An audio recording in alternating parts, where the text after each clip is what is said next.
여러분 한번 아껴봤잖아. 아껴져요? 안 아껴지죠. 아끼는 것부터 시작하면 100% 실패합니다. 자, 그래서 재테크의 프로세스를 바꿔라. 다시 말해서 아끼고 모으고 불리고입니다. 자, 여러분 이제 청년기시니까 여러분 앞으로 인생을 설계할 때 어떻게 할 건가 굉장히 고민하시는데, 많은 분들이 경제 이야기하고 돈 이야기할 때 많은 사람들이 얘기하는 게 부자예요. 부자. 그래서 어떻게 하면 부자가 될까? 뭐 이런 얘기들을 많이 하죠. 자, 그런데 오늘 저도 부자 이야기를 살짝 할 겁니다. 자, 우리가 보통 부유층이라고 얘기하는 계층이 있습니다. 근데 이 부유층을 어떻게 보냐? 많은 분들은 얼마나 재산이 있느냐로 많이 봐요. 우리 사회가. 그래서 뭐 한 조사에 하면 뭐 적어도 한 30억은 있어야, 한 50억은 있어야 뭐 부자 아니냐, 뭐 이런 이야기를 할 정도로 자산으로 보는데, 저는 여러분들한테 오늘 조금 다른 얘기를 하려고 합니다. 지금 보여드리는 것처럼 자산이 아닌 소득의 형태로 경제 계층을 나눠보려고 해요. 오로지 자본소득으로만 생활하는 사람, 그걸 부유층이라고 합니다. 그러니까 소득이 얼마나 되냐, 자산이 얼마나 되냐 보다는, 물론 그것도 중요한데, 여러분 이렇게 생각해 보세요. 오로지 자본소득으로만 생활한다. 자본소득이 뭐냐면 한마디로 말해서 회사 안 가고 그냥 가만히 있는데 돈이 나오는 거야. 은행 이자로 나오든 주식 배당으로 나오든 부동산 월세로 나오든, 그죠? 이게 자본소득이에요. 그러니까 나는 손 하나 까딱 안 해요. 까딱은 하겠죠. 예. 뭐 까딱을 안 하진 않지. 뭐 은행을 클릭은 해야지. 예. 그다음 뭐 임대업 하는 분도 뭐 손 하나 까딱 안 하는 건 아니죠. 상당히 또 공이 들어가니까. 하여튼 이렇게 자본소득으로만 생활을 하는 사람을 우리가 부유층이라고 하는 겁니다. 근데 그 재벌 회장님들은 그러면 부유층이잖아요. 근데 그분들은 왜 회사 왜 가는 거야? 회사 가잖아. 그분들은 그러면 그분들도 근로소득이 있는 거잖아. 그분들은 그게 생계경제활동이 아닌 거예요. 그러니까 그거 없어도 생활할 수 있는데 집에 있으면 심심하잖아. 그러니까 나가는 거예요. 자, 부유층은 뭐다? 영어로 upper class라고 하는데, 부유층은 오직 자본소득으로 생활하는 사람입니다. 자, 이걸 우리가 꿈꾸고 있는 거예요. 그다음 중간이 있어요. 중간이 뭐냐? 근로소득이 있는데 거기에 자본소득도 있는 거야. 그러니까 이게 무슨 얘기냐면, 내가 근로소득으로 생활을 하는데 그래도 내가 혹시 한 1년 정도 어디 안식년을 가져도 자본소득으로 한 1년 정도는 버틸 수 있다. 약간의 자본소득이 있는 사람이죠. 요걸 우리가 흔히 중산층이다 이렇게 얘기합니다. 그러니까 미들클래스예요. 미들클래스. 자, 그런데 우리가 중요한 거는 부자로 가기 위해서는 반드시 이 중산층을 거쳐야 되는 거예요. 그러니까 여러분 잘 보세요. 근로소득도 있고 자본소득도 있어야 된다.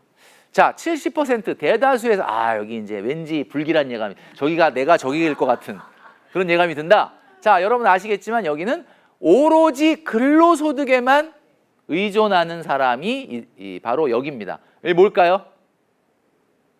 부유층, 중산층, 그다음 뭐예요? 서민층입니다. 그런데 이게 재밌는 게, 영어로 보면 부유층은 upper class라고 하고 중산층은 middle class라고 하는데, 서민층은 영어로 working class입니다. 워킹 하면 다 서민이라는 거예요. 우리 워킹을 해야 되잖아요. 워킹하고 있잖아 지금. 그러니까 무슨 얘기냐면, 오로지 워킹에만 생계를 의존하면 그게 서민층이라는 겁니다. 연봉 2억 3억이 돼도 회사 안 가면 나 생활 안 돼요 라고 하면 서민인 거예요. 자, 좀 새로운 개념이죠. 자, 이 개념을 놓고 봤을 때 여러분들이 첫 번째로 목표해야 되는 건 뭐냐? 바로 중산층으로의 진입입니다. 중산층으로의 진입을 첫 번째 목표로 해야 된다라는 이야기는, 눈이 번쩍 뜨이는 게, 나는 회사는 가니까 일단 근로소득은 있잖아. 하나만 더 확보하면 돼. 뭐예요? 자본소득. 그러니까 자본소득만으로 생활할 정도로 자본소득이 크지는 않아도 그래도 자본소득을 만드는 노력을 해야 된다라는 겁니다. 그게 바로 중산층으로 진입하는 거고, 중산층에 진입을 해야 뭐가 되는 거예요? 부유층으로의 진입이 가능하다라는 이야기죠. 자, 그래서 이제 생애 주기별 자산 관리에 대한 개념과 부자에 대한 어떤 개념을 우리가 세웠다. 그럼 이제부터 우리가 어떤 걸 잘해야, 어떤 관리를 잘해야 이제부터 우리가 중산층으로 갈 수 있고 또 부자로 나아갈 수 있는지를 지금부터 말씀드리도록 하겠습니다. 자, 첫 번째는 부채 관리입니다. 부채 관리. 부채 관리가 뭐냐면, 이게 부채를 우리가 빚이라 그러죠. 빚. 좋은 부채하고 나쁜 부채라는 게 있어요. 이게 뭐냐면 빚도 다 같은 빚이 아니야. 20대를 만나봤더니 빚이 있는데 그게 다 같은 빚이 아니더라. 자, 여기 한번 제가 보여드리면은 일단 세 가지를 볼 필요가 있습니다. 원금이 보전이 되느냐, 그 다음에 투자 효과가 있느냐, 금리 수준이 높냐 낮냐, 이 세 가지로 보는 거예요. 자, 예를 들면 카드론 현금 서비스 좋은 거 같아요, 나쁜 거 같아요? 왠지 나쁜 거 같죠? 카드론으로 빌린 돈 어디가 있을까요? 지금 어디 있을까요? 어느 통장에 있을까요? 다 써버렸죠. 해외여행 갔다 왔는데 돈이 모자라. 카드 값이 어떻게 보면은 이번 달에 메꿀 수가 없을 것 같아. 그래서 주로 카드론이나 현금 서비스 받죠. 그렇기 때문에 원금이 보장이 안 됩니다. 투자 효과 당연히 없죠. 거기다가 금리는 여러분 리볼빙 같은 경우는 최대 연 20%입니다. 그러니까 한마디로 말해서 이런 또 마이너스 통장이나 신용대출도 마찬가지예요. 마이너스 통장 신용대출 여러분 받아가지고 그걸로 뭐 어디 무슨 집을 사거나 투자했을 가능성은 적죠. 자, 그러니까 이런 순서로 봤을 때 원금이 보전이 되느냐 아니면 투자 효과가 있느냐, 금리 수준이 높냐 낮냐에 따라서 좋은 부채인지 안 좋은 부채인지가 우리가 구분이 가능하다라는 이야기입니다. 자, 그런데 반대로 예를 들면 전세자금 대출이라든지, 전세자금 대출이 좋다는 뜻은 아닙니다. 예, 전세자금 대출도 저는 좋다고 보질 않아요. 그런데 아까 카드론 마이너스 통장 신용대출보다는 나아요. 왜? 일단 원금은 보장이 되잖아. 내가 다시 엄마 집으로 들어가면 어떻게 되는 거야? 그 돈은 나오는 거죠. 예. 그러니까 이제 그 다음에 나오는 게 사업자 대출이. 사업자 대출은 뭐냐? 내가 이걸 대출을 받아서 이것을 어떤 사업체에 투여한 거예요. 돈을 버는 일에 들어간 거예요. 만약에 정상적으로 잘 운영이 돼서 돈을 번다면 그 빚은, 그 대출은 내가 생산적인 활동을 하는데 도움을 주는 거죠. 그러니까 좋은 부채. 예를 들면 집을 살 때 내 주택에 돈이 모자라서 예를 들면 대출을 받았다. 그거는 그래도 집값이 오르면은 뭔가 레버리지 효과도 있고, 그러니까 이제 이런 것들이 좋은 부채. 그러니까 여러분들이 같은 빚이라고 하더라도 똑같은 빚이 아니고 구분을 해서 우선순위를 정해놓을 필요가 있다라는 겁니다. 자, 여러분 여기 있는 분들 같은 경우는 운동도 굉장히 열심히 하는 것 같아요. 지금 제가 딱 보니까 얼굴을 딱 보니까 운동 다들 열심히 하는 것 같은데, 그 BMI 지수라고 들어보셨죠? BMI 지수가 뭐냐? 바로 바디 매스 인덱스입니다. 그래서 자기 키에 비해서 얼마나 적정한 몸무게가 있느냐 이걸 보는 건데, 저는 이제 그 우리 몸뿐만 아니라 우리 돈 관리에도 BMI 지수가 있어야 된다라고 생각해서 제가 만든 거예요. 이게 뭐냐면 borrowing mass index입니다. borrowing이라는 거는 이제 남한테 돈을 빌려오는 거니까 차입이죠, 차입. 돈 빌려오는 거에도 이게 정상적인 지수가 있는데 어떻게 계산하느냐? 여러분들의 3개월 소득분의 총 빌린 돈을 분자값에 놓고 따지면 딱 지수가 나옵니다. 자, 그런데 이게 정상 범위가 어떻게 돼 있냐면, 정상 범위가 여러분 보시는 것처럼 1.5까지가 정상이에요. 그러니까 무슨 얘기냐면 내가 월급이 300이다. 자, 한번 볼까요? 자, 월급이 300이다 그러면은 3개월 소득은 900이죠. 그럼 월급 300인 사람이 가장 정상 범위 내에서 빌릴 수 있는 돈은 1,350만 원이다라는 얘기입니다. 그게 이제 지수가 1.5 정도 나오거든요. 1.5. 그러니까 자기가 받는 3달치 월소득보다 더 많은 신용대출을 받으면 안 된다라는 걸 얘기하는 거예요. 왜? 못 갚아요. 제가 분명히 말씀드리지만 자기 월급의 3개월 1.5라고 했으니까 최대 4.5개월치보다 더 많은 신용대출 받았다? 갚을 수 있을 것 같아요? 쉽지 않습니다. 여러분, 이게 그래서 만약에 본인이 받고 있는 신용대출의 크기가 1.5를 넘는다 그러면 뭐라고 나오냐면 신용위험 초기라고 나와 있고, 2.0이 넘으면 신용고위험이라고 나와 있고, 이게 2.5가 넘으면 신용초고위험입니다. 이건 은행에서 만든 자료가 아니고 제가 만들었다 그랬죠. 은행은 이거보다 더 넉넉하게 빌려줘요. 왜? 왜 그럴까요? 여러분들이 신용이 망가지거나 문제가 생기는 건 은행은 관심이 없습니다. 그냥 어떻게든 회수 가능한 수준까지 빌려주는 거예요, 은행은. 그럼 무슨 얘기예요? 어디까지 빌려줬을 때 안 떼일까? 그것만 생각하는 거예요. 그러니까 공급자 입장에서 만든 거예요. 근데 우리는 소비자죠. 소비자는 그렇게 생각하면 안 됩니다. 이렇게 많이 빌려주네? 그거는 빌려주는 사람이 안 떼일 수준으로 만드는 거고, 우리는 그렇게 하면 안 되거든요. 여러분 지금 이 BMI 지수를 잘 여러분들 보시기 바랍니다. 자, 두 번째 소비 관리입니다. 제가 아까 말씀드렸죠. 소득에 소비가 맞춰지면 아무런 일도 안 일어납니다. 이게 안 되니까 문제가 생기는 거죠. 여러분 이런 거 보시면 어때요? 느낌에 반값 세일. 와 이거 대박인데. 와 씨. 역대급 반값 세일. 뭐 이런 거 보면은 막 이건 사야 된다. 여러분 저는 100% 세일 받거든요. 안 사. 필요하지도 않은데 그걸 왜 사? 저는 오히려 이게 50% 세일 그러면 여러분들은 야 이거 뭐야 대박이네 이렇게 생각하는데 저는 50% 세일 그러면 무슨 생각이 드는지 아세요? 그냥 기분이 나빠요. 왜 나쁘냐? 아니 그러면 50% 싸게 팔 수 있었던 걸 여태까지 지금 100% 팔았던 거잖아. 나는 기분이 별로 안 좋더라고요. 여러분 벌고 모으고 쓰고 이렇게 하면 아무런 일이 안 일어난다고. 벌고 모으고 쓰고가 원래 기본인데 우리 어떻게 하고 있느냐? 쓰고 갚고 이러고 있는 거예요. 쓰고 못 갚고 이렇게 되는 거죠. 여러분 그래서 자본주의 마케팅에서 가장 무서운 게 뭐냐면 여러분 이런 얘기 들어보셨어요? 그 한 달에 1년에 한 30만 원만 좀 기부해 주세요. 이런 어떻게 하실래요? 어떠세요? 기부 좋은 일이잖아. 30만 원만 기부해 주세요. 그럼 근데 기부는 좋은 건데 30만 원 부담된다.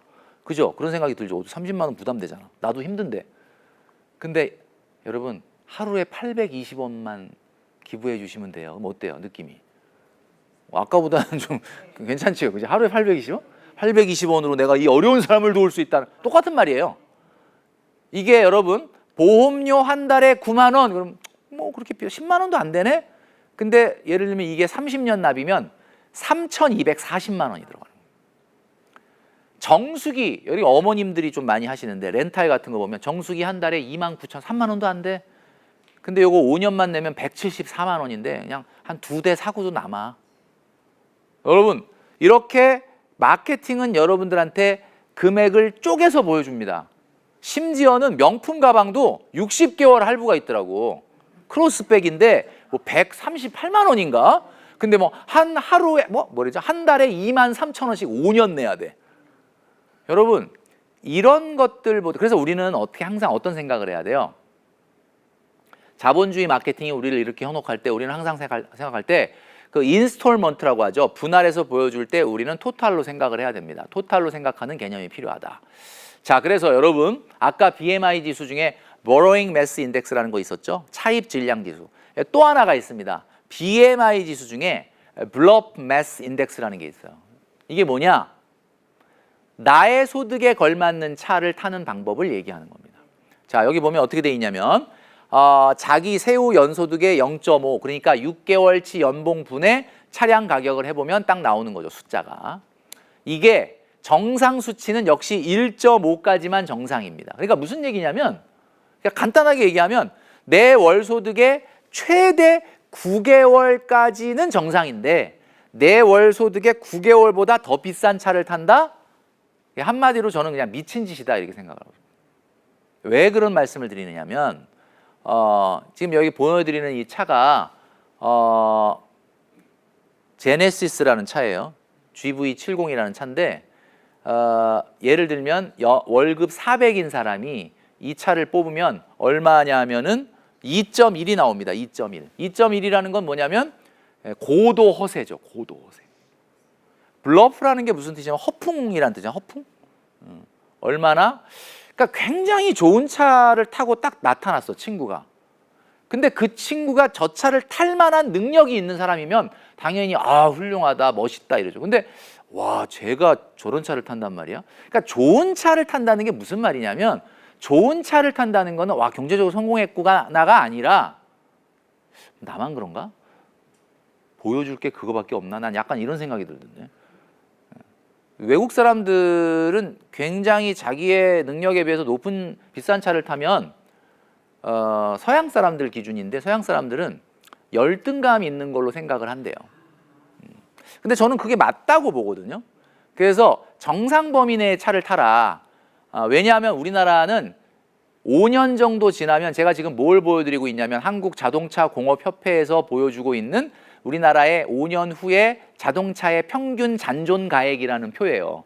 이게 무슨 얘기냐면 5년 지나면 그 차의 65%가 감가가 된다는 거예요. 그러니까 여러분 5천만 원짜리 차를 딱 사고 야 나는 이제 5천만 원짜리 재산이 있어. 천만의 말씀입니다. 그건 재산이 아니에요. 계속해서 돈이 줄어들게 된다. 집이 아닙니다. 차만 사면 끝나는 게 아니라 여러분 차에 들어가는 비용, 여기 지금 차 고민하는 우리 분들이 있을까 봐 제가 미리 말씀드리는데 이거 고민하고 사셔야 돼요. 차에는 뭐가 들어가냐면 제가 말씀드린 대로 보험료, 통행료, 과태료가 들어갑니다. 그리고 또 주유비, 주차비, 세차비, 수리비가 들어갑니다. 그리고 또 대리비, 발렛비가 들어갑니다. 거기에 또 세금이 들어가요. 자, 그럼 이게 끝이냐? 아니에요. 아까 얘기했던 감가상각비가 들어갑니다.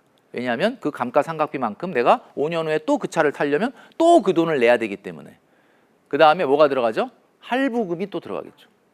그러면 그렇기 때문에 기본적으로 차라고 하는 것은 본인 소득의 6개월 이내에 되는 차를 타야 되고요. 수도권이라고 하면, 광역시라고 하면 제가 봤을 때는 월소득 400 이하는 사면 안 됩니다. 왜냐? 사는 순간 내 경제 관리는 다 무너지게 되어 있다라는 거죠.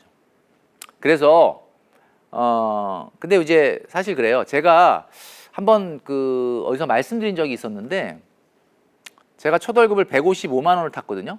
155만 원을 타서 124만 원을 저축했어요. 뭐 어떻게 그게 가능하냐 이렇게 얘기를 하는데 지금 여러분들 손에 들고 있는 그 스마트폰, 이 스마트폰이 나오기 전에는 그렇게까지 소비를 안 했단 말이에요. 여러분들이 뭔가를 갖고 싶은 게 있고 아 이거 필요하다라고 느끼고 있을 때 일단 이게 정말 좋은 소비가 되려면 제가 늘 말씀드리는 거지만 결제 삼심제도라는 거를 한번 시행을 해보자. 우리나라에 보면 사법제도에 재판 몇 번 하죠? 3번 하죠, 3번. 마찬가지로 결제 버튼 누르기 전에 재판을 하라는 건 아니고 여러분 스스로에게 딱 3가지만 물어보고 결제 버튼 누르시면 돼요. 첫 번째 심사는 뭐냐? 필요한 것이냐? 필요한 것이냐? 이 말을 하면 많은 분들이 필요하지도 않은 걸 살 리가 없는데 아니요. 여러분들 필요하지 않아도 살걸요. 두 번째 예산은 있는가? 물어보시고 세 번째는 대체제는 없는가? 자 여기까지 해서 3심이야. 통과됐어. 그러면 결제 버튼 누르셔도 됩니다. 근데 물건이 왔어. 언박싱을 했는데 별로 마음에 안 들어. 그럼 어떻게 하면 돼요? 우리나라 사법제도에는 3심이 끝나더라도 재심을 신청할 수가 있습니다. 재심, 반품하시면 되는 거예요. 자 이렇게 한다면 여러분들의 소비는 잘못될 리가 없겠죠. 1심, 2심, 3심 그리고 재심까지. 간단한 거지만 이런 습관을 들이면 여러분들은 불필요한 물건을 사들이지 않을 가능성이 높습니다. 채소 마켓 같은 거 굉장히 많이 활용하시는 우리 청년들이 있는데 상당히 알뜰하다라고 볼 수도 있지만 반대로 얘기하면 그만큼 불필요한 물건을 많이 사들인다는 뜻일 수도 있어요. 조심해야 된다라는 이야기입니다. 자, 세 번째는 바로 목표 관리입니다. 정말로 행운인 사람, 그죠? 우리가 살다 보면 그런 사람이 월급 400번 받으면 끝납니다. 진짜 이건 행운인 사람이거든요. 월급 400번 받으면 끝난다. 자, 그러니까 이게 무슨 말이냐. 여러분, 생애 주기별 자산 관리에서 가장 핵심이 오늘 제가 부제목에도 말씀드렸지만 공금의식이라는 겁니다. 공금의식이 뭐지? 이렇게 생각하실 것 같아서 제가 현재의 내가 있고요. 10년 후에 내가 있고요. 20년 후에 내가 있고요. 그 다음에 30년 후에 은퇴한 내가 있을 수 있죠. 월급은 엄연히 개인 돈이 아니라 공금입니다. 다만 여러분한테 돈을 맡긴 거예요. 누가? 미래의 여러분들이 여러분한테 돈을 맡긴 거야 지금. 그러니까 관리는 여러분이 할 수가 있는 거죠. 근데 여러분들이 내가 지금 다 써버리면 어떻게 되는 거예요? 아까 지금 우리가 생애 주기별 자산 관리에서 그래프를 보셨던 것처럼 그래서 여러분들이 이 시기에 목돈을 만들어야 된다라는 겁니다. 자, 그래서 목돈 만드는 비결 간단해요. 제가 4가지만 딱 뽑아왔습니다. 아주 명확합니다. 선저축, 강제저축, 정기저축, 증액저축입니다. 저는 이걸 한번 좀 따라해 보셨으면 좋겠다라는 생각이 들어요. 자, 제가 한번 따라해 볼게요. 선저축, 강제저축, 정기저축, 증액저축. 이 마인드로 저축을 하시면 절대로 실패할 리가 없다라는 거죠. 그리고 여러분들 통장을 4개로 나누어서 사용을 할 수 있어야 됩니다. 자, 통장을 뭐 4개까지 나눠 굉장히 뭐 복잡하다 이렇게 생각하실 수 있는데 제가 좀 전에 말씀드렸잖아요. 예를 들어서 치킨집을 하는 사장님이에요. 퇴직금을 가지고 치킨집을 열었어요. 그 치킨집 치킨 장사가 처음에 오픈빨이라고 그러나요? 보통 잘 되죠? 막 치킨을 튀깁니다. 막 하루하루가 어떻게 가는지 몰라. 정신이 없어, 장사하느라고. 과연 그 사장님 매일 매출이 얼마고 비용이 얼마고 수익이 얼마인지 장부에다 적을 것 같습니까? 안 적을 것 같습니까? 안 적습니다. 왜 안 적는 줄 아세요? 이 돈이 다 내 거라고 생각하니까 안 적는 거예요. 왜냐하면 어차피 돈 남으면 가져오면 되고 모자라면 그냥 거기다가 다시 집어넣으면 되잖아. 그러니까 내 거라고 생각하니까 이렇게 철저하게 관리를 안 하는 거예요. 공금처럼 관리 안 한다. 그런데 만약에 그 사장님이 자기 퇴직금으로 치킨집을 연 게 아니고 치킨집을 여는데 돈이 모자라서 3명의 투자자가 각각 1억씩 투자를 해갖고 치킨집을 열었어. 그러면 이 사람은 그날 장사를 하고 나서 그날의 매출과 비용과 수익을 적을까요, 안 적을까요? 이 사람은 적습니다. 왜? 이게 공금이니까. 여러분 이해되세요? 여러분 10년 후에 나, 20년 후에 나, 30년 후에 나라고 하는 투자자가 여러분들을 지켜보고 있는 거예요. 여러분들이 주식회사처럼 여러분들의 돈 관리를 해야, 그래야 여러분 실패가 없는 거예요. 아까 우리가 처음에 시작할 때 말씀드렸던 신용불량자, 왜 신용불량자가 20대 됐을까요? 이런 공금의식이 있었을까요? 없었죠. 지금 여러분들이 작든 크든 받는 월급은 100% 여러분께 아닙니다. 여러분들의 10년, 20년, 30년 후에 여러분의 미래의 주주이자 투자자인 미래의 여러분들이 지켜보고 있는데 그걸 지금 내가 관리하고 마음대로 할 수 있다는 이유로 내 마음대로 한다? 여러분, 이건 공금 엄연한 유용이다. 이 마인드로 돈 관리를 하는데 실패할 리가 절대 없겠죠. 그래서 여러분 제가 말씀드렸던 것처럼 통장도 이렇게 3개 또는 4개로 나눠야 됩니다. 월급 받는 통장 다 있죠? 그 다음에 두 번째, 소비 통장이 있어요? 그건 없는데? 그냥 월급 통장에서 다 그냥. 여러분, 소비 통장이 뭐예요? 내가 나한테 한 달 생활비를 주는 거예요.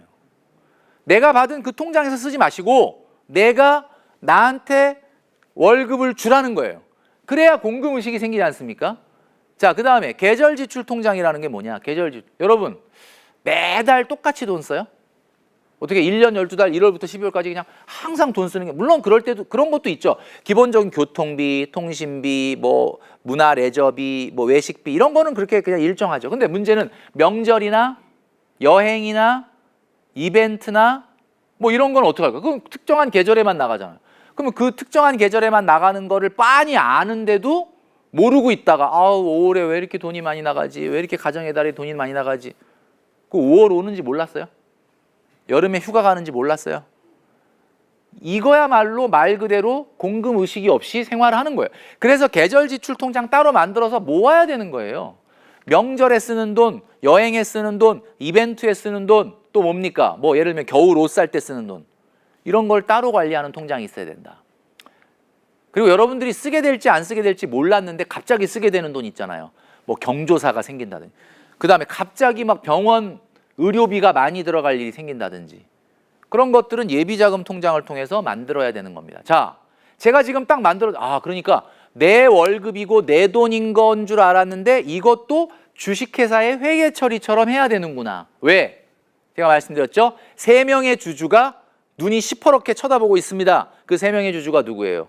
10년 후에나 20년 후에나 30년 후에 납니다. 그 개념을 갖지 않고 돈 관리하는 사람 반드시 돈 관리 성공할 수 없다. 저는 그렇게 말씀드립니다. 그래서 여러분, 제가 오늘 지금 짧은 시간이지만 말씀드리면서 눈빛이 조금 아까보다는 좀 바뀌었어요. 정신 차려야 되겠구나. 자, 지금부터 재테크의 프로세스를 바꿔라 라고 말씀드리고 싶습니다. 자, 목돈을 모아야 되는 것이 내가 지금 처해 있는 시기에 가장 중요한 미션이라면 많은 분들이 이걸 생각합니다. 아끼고 모으고 불리고, 자, 이렇게 해야지 라고 생각하는 거야. 그리고 오늘 이 강의가 끝나고 이제 이문을 열고 나가면 많은 분들이 그래, 아끼고 모으고 불리고 해야지, 그러면서 아끼려고 해보니까 안 아껴지는 거예요. 여러분 한번 아껴봤잖아. 아껴져요? 안 아껴지죠. 아끼는 것부터 시작하면 100% 실패합니다. 자, 그래서 재테크의 프로세스를 바꿔라. 다시 말해서 아끼고 모으고 불리고입니다. 자, 그런데 우리가 아끼다 보면은 아낄 게 있던가요? 어때요? 또 없죠. 그래서 중요한 건 말이죠. 그렇게 해서는 100% 실패합니다. 먼저 모으고를 하셔야 돼요. 우리가 아까 얘기했던 선저축이 바로 그겁니다.